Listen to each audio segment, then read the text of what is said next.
শরীফুল ইসলামের এক deadly yorker, আর সেই বল সরাসরি আঘাত করে ব্যাটার পারভেজ ইমনের পায়ে।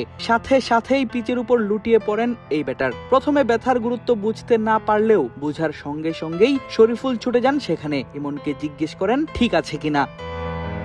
তবে সেই প্রশ্নের উত্তর দেওয়ার মতো কোনো শক্তিই যেন আর অবশিষ্ট নেই ইমনের। হেলমেটের পর গ্লাভস জোড়া খুলে সরিয়ে রাখলেন দূরে। সতীর্থ শরীফুল এগিয়ে এসে নিজেই খুলতে থাকেন তার পায়ের প্যাড। এমন অবস্থা দেখে সঙ্গেই দৌড়ে অনুশীলন নেটে ঢুকেন tiger pace bowling coach Shaun Tait. টেনে বসান মাটিতে, ধরে দাঁড় করিয়ে বুঝার চেষ্টা করেন ব্যথার গভীরতা।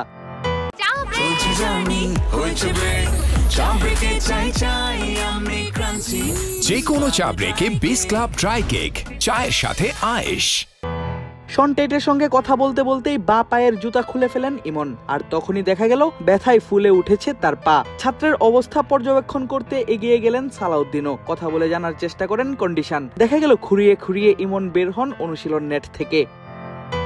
পায়ে বরফ লাগিয়ে প্রাথমিক চিকিৎসা নিয়ে খানিক পরেই ইমন ছাড়েন অনুশীলন মাঠ। দেখা যায় পায়ে পেঁচানো ব্যান্ডেজ। এমন সময় এই ওপেনারকে ডেকে খোঁজ নেন মাহমুদুল্লাহ রিয়াদও। আয়ারল্যান্ডের বিপক্ষে চট্টগ্রামে শুরু হতে যাওয়া টি-20 সিরিজের আগে এমন ব্যথা ঠিক কতটা ভোগাবে ইমনকে তা এখনো অজানা। সিরিজ খেলা হবে কিনা তা নিয়েও রয়েছে অনিশ্চয়তা। তবে বিসিবির সূত্র বলছে ইমনকে রাখা হচ্ছে পর্যবেক্ষণে। অবশ্য অনুশীলন নেটে যাওয়ার আগেই ইমনকে সাবধান করে দিয়েছিলেন জাতীয় দলের pace bowling coach Shaun Tait. বুঝিয়েছিলেন ইমনের দিকে আসতে যাচ্ছে সব ইয়র্কার আর ফুলটস। কেননা কিছুক্ষণ আগেই জুতা রেখে টাইগার পেসার শরীফুল ইসলামকে ইয়র্কার প্র্যাকটিস করাচ্ছিলেন শন টেট। শরীফুলও সেই জায়গায় বল করছিলেন নিজের সর্বশক্তি দিয়ে।